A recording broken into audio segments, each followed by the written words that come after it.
Awesome!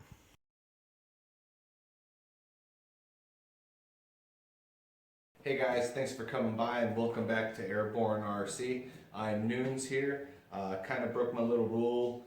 Kind of made the wife a little bit upset on buying new things until the FAA stuff comes down. But it was a new A-10, and from what I've seen, guys, I couldn't pass it up. So we got right here, guys. It's the new E-flite A-10 Warthog.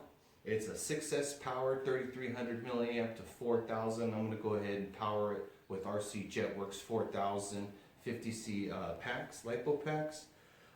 It's a dual 64 11 blade fan. The motors on it are 2200 kV with 40 amp ESC. So you're looking, each fan's going to spin about 13,000 or so RPMs on 6S. They say in the videos it can go 100 miles an hour, and I've seen them with the videos clocked at 100 miles an hour. It can also scale fly it, and that's pretty much what I'm going to go ahead and do, guys. It does have the dolphin scheme on it. I'm most likely going to repaint it to a desert scheme. I got a special place in my heart with these bad boys. When I was downrange, these guys saved my ass a few times. When I say my ass, it wasn't just me, it was me and a bunch of other people, but nothing's better than seeing a flying tank coming in and just raining terror on your enemy. Well guys, that being said, let's go ahead and pull this bad boy out. I did pull it out of the box just to make sure nothing was broken or damaged with all the coronavirus and the shipping. This box right here, it went from Bloomington, California to Phoenix. From Phoenix to Chandler, Chandler back to Phoenix, and then down here to Sierra Vista where I live. Pretty hectic, guys. So we got here, guys, we got the instruction manual. Has your little sheet right here for the extra stickers, the little no step stickers that they went ahead and put, and we got little sticker decals. There is some gluing. The empennage on this guy, the tail end, it does require glue. It doesn't screw. The wings do screw on, so they did supply you with the stickers for after you connect the servo leads, you go ahead and you put it back on, which is pretty cool. Alright, looks like we got our penny pod right here. They recommend gluing this medium CA. I'll be using foam tack and medium CA. I don't have too much foam tack, so when I run out of foam tack, I'm going to go to CA. The paved penny pod, if you have an A-10 and you transport it wheels up, most likely like I do, this thing's going to bend. You're going to kick it, you're going to knock it off, there you go, just dropping it. What I'm going to go ahead and do is off of RC Informer, I'm going to go ahead and install 2 magnets, so when I transport I can just go ahead and pull this thing off. Got our bag, 4 screws, our bind plug, and a whole bunch of no step stickers. They went ahead, the price on this, guys, was a pretty good price point, about 350 bucks.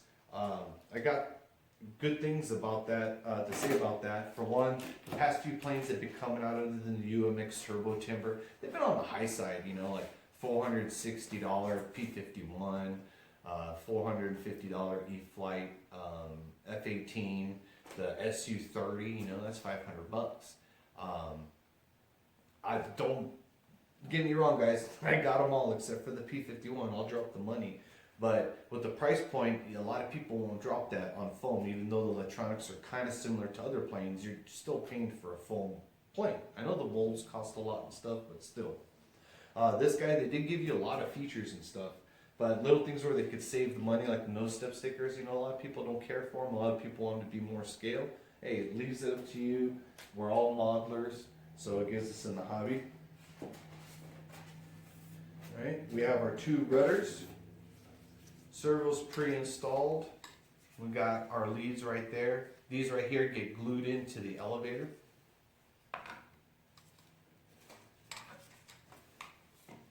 Speaking of the elevator, guys, there's our elevator. These guys right here, there's a little channel for the lead for the servo, and these just get glued in straight in like that, guys. This gets glued into the bottom of the fuselage. You do have 3 leads in here. My recommendation is to test the servos and make sure that they work before you glue it, because once you glue it, guys, it's pretty much yours, you know, if the servos don't work. I don't know, E-flite's Horizon Hobbies return policy, my F-18 two landing gear stopped working.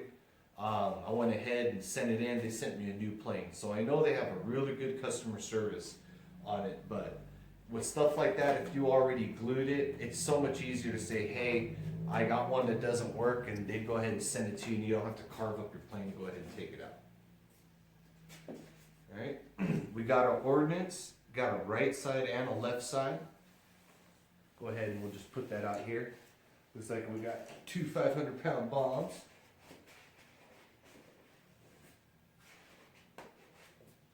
We got our rockets.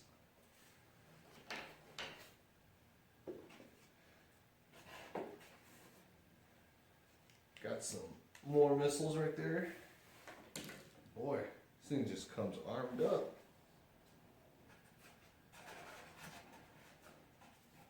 Alright, and that's it for the ordnance, guys. And if you see, there is an R and an L. Let me go ahead and come around, guys. So as you can see, they're both the same. But right there's an L and an R. The way that they're shaped, it lets you know what side of the wing. So it's kind of cool. That way you're not doing the guessing work. Alright guys, that's it for all the small tidbits.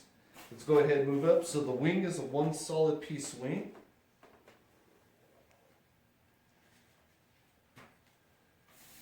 That's a really nice finish on it. Not a scratch, the way I like it. Alright guys, a few things with this wing is it has these quick connects right here. So you just go ahead and you pop this into the plane. 4 screws, 1, 2, 3, that's it, done. It's got a double, don't know the correct term, but this right here is the whole flap. It is connected on both sides, so this whole thing is your flap going up and down, and you got your ailerons on both sides. Does have lights on the end. And on the retracts, guys, it's got suspension landing gear. I don't know if I can go ahead and do it when it's in here. Nope, a little stiff right there. We'll go ahead and we'll test that out when we get it all put together.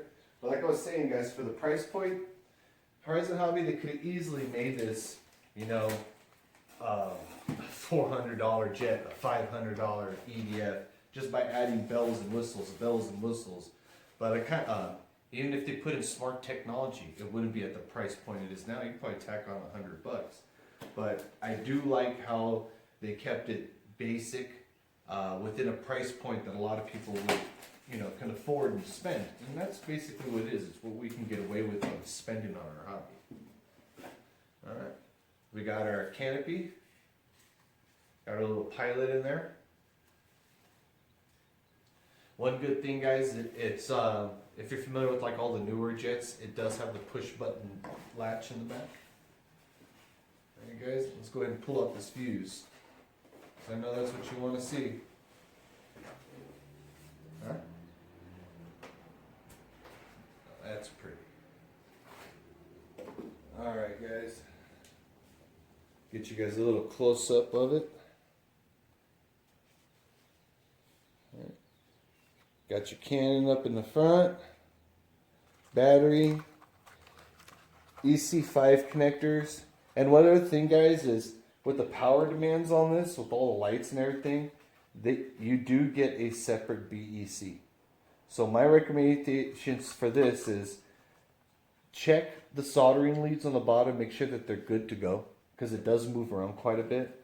And what I'm going to do is, you see, I don't know if you guys can see right here, this little indentation, either one on the either side. What I'm going to go ahead and do is I'm going to take this guy and I'm going to tuck him in and out of the way. So he just doesn't move. Just forget it. There's your latch assembly. There's your 11 blade fans. Ooh, those feel nice and tight. The pod does come installed, guys, with 6 screws actually. Everything's already there. The only thing you got to do is you got to connect your leads. You got 3 servo leads right here in the back. Make sure everything works. Glue the elevator on, the 2 rudders, the wings screw on, and that's it, guys. Good night. Oh, and don't forget the penny pot.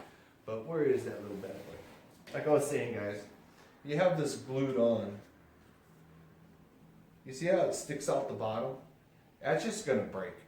RC Informer, that's where I got the idea. He even nudged it with his foot getting up to put in the battery, and it came off because he had the magnets. You would have broke that. It would just another thing, guys, a little added thing with some little tiny magnets.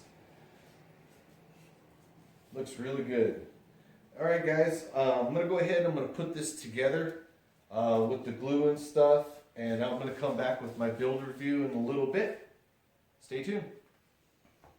Hey guys, well here it is, the E-flite A-10 Warthog dual 64mm 40 amp ESC with 2,200 kV motors. I have my RC Jetworks 6S4000 in here, guys. A few things I went ahead and I put it together with foam tack. I didn't use CA on this one. It gives you a little room for manipulation other than squeezing it in. On the rudder, guys, what I did is I don't have a servo tester, or correctly should I say, I don't have a battery low enough. I just have lipos and 2 cells and stuff. So I went ahead and I connected all the control surfaces. I bound the radio, and then I went ahead and made sure it worked before I went ahead and I connected anything. The other thing is in the manual, it wanted to connect the elevator first, then the rudders. What I ended up doing, guys, is I connected the rudders first. So that way, and I'll show you, we'll do a little cutout video in a second, is when you pull these wires right here, now you can pull the wires nice and tight before you connect it and seal this up, so you don't get any slack before you put the tape in right over here, guys. So we're going to go ahead and cut out to a little video on the tail and stuff, and we'll be right back. Alright, guys, so I don't have a servo tester, or should I say a lower voltage battery. I just got lipos. So I went ahead and I went old school. So what I did is on the elevator, I went ahead and I made all the connections underneath. It's 3 connections, 1 for each elevator, 1 for the rudder. I connected the rudders into the rudder outputs, and I'm going to make sure that these inputs work before I glue everything together. I got my IX12 already set up. These are the packs I'm going to be running. I think it's going to be a perfect match for this. I'll go ahead and drop a link down to that below the video. I got my bind plug all set up, so I'm going to go ahead and bind my radio, get it to work, and then I'm going to go ahead and use my control surfaces to make sure that it goes. Okay, so bear with me, guys. Put you guys up on my head. See if I can get this to work with the plane upside down. And I will be binding it with safe, so I will be removing. So we are in bind mode. We'll remove it. We'll step away, and we'll bind it. Binding. Bind complete. DSM X 22 milliseconds. Beautiful. Alright, guys, and I think I'm going to have to flip her over. Yeah. Okay. That should be interesting. Let's go ahead and put this on. Put this on here. And guys, if you got a servo tester, that'll make your guys' life a lot easier. I don't. So this is the shit I gotta do.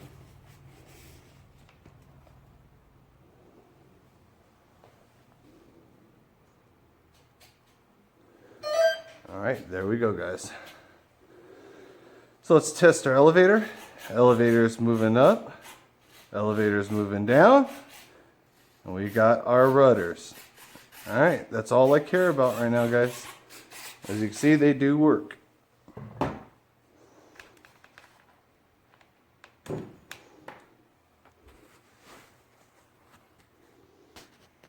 Alright, guys, we are back. What we're going ahead and we're doing now is, you guys seen how the process I did the tail assembly, where I did the rudders first, then the elevator in, used foam tack, worked beautiful. Majority of the time was test fitting everything, make sure it fit. there's a wire that you got to go ahead and make sure it wraps around the channel that's in here. The other thing, guys, is I'm using the 6S RC JetWorks 4000, and I'm going to go ahead and show you guys the placement for it. I removed the battery strap and I'm right there. I'm about a 1/4 inch behind the back of that strap. With that, guys, getting the perfect CG.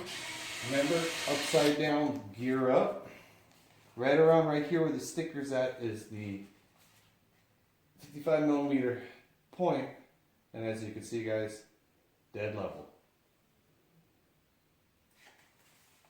I know you guys want to see those rechecks one more time now that we got it.